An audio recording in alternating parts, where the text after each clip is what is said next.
শসাতে আমি হেভি ফলন পাইছি, আরও এক আধ মাস উঠবে। ভাই কেমন প্রফিট পাইলেন? শসাতে আমি ভালো প্রফিট পাইছি, বিঘা হারে ৮০,০০০ থেকে ১,০০,০০০ টাকা বিক্রি হয়েছে।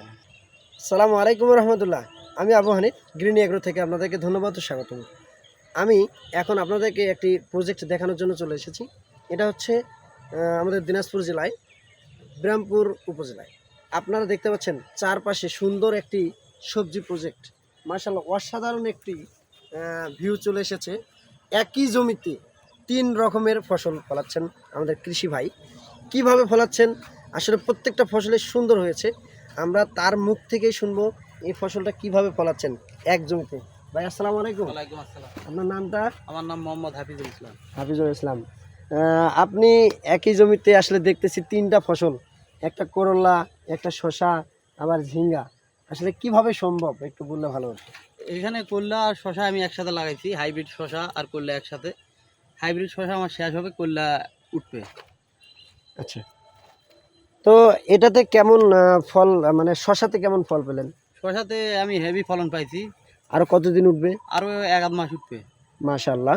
তাহলে এখনো করলা তো বাজারজাত করা হয়নি না? এখনো করলা বাজারজাত করা হয়নি, তবে 7-8 দিনের মধ্যে বাজারজাত করা যাবে। মাশাআল্লাহ, আপনারা শুনতে পেলেন যে আসলে 7-8 দিনের মধ্যে করলার বাজারজাত করবে। মাশাআল্লাহ, আসলে করলাও সুন্দর চলে এসেছে। দেখেন প্রত্যেকটা গিটে গিটে, মানে ডগায় ডগায় করলা চলে এসেছে।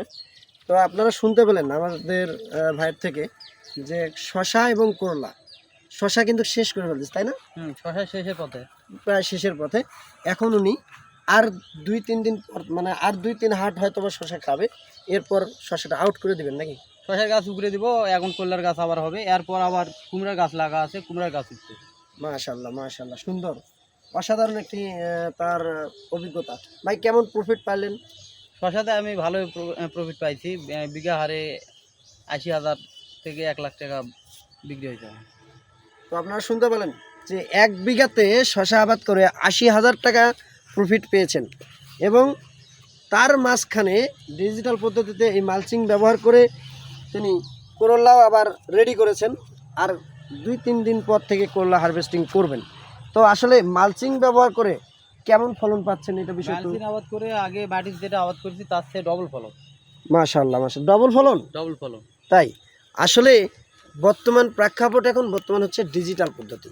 এই ডিজিটাল পদ্ধতিতে আমরা সনাতন পদ্ধতি বাদ দিয়ে মালচিং ব্যবহার করে এই ধরনের একই জমিতে বিভিন্ন আইটেমের সবজি চাষ করব এবং উপকৃত হব। বিভিন্ন আমাদের এই সবজিগুলো বিভিন্নভাবে আমরা খাবো এবং আমাদের অনেক আর্থিকভাবেও সহযোগিতা হবে। তাই সবাই সুস্থ থাকবেন, ভালো থাকবেন, আমাদের গ্রিন এগ্রোর সঙ্গে থাকবেন এবং লাইক এবং ফলো দিয়ে থাকবেন। ইনশাল্লাহ বিভিন্ন সময় বিভিন্ন তথ্য পেতে অবশ্যই আমাদের সঙ্গে থাকবেন। আসসালামু আলাইকুম রহমতুল্লাহ।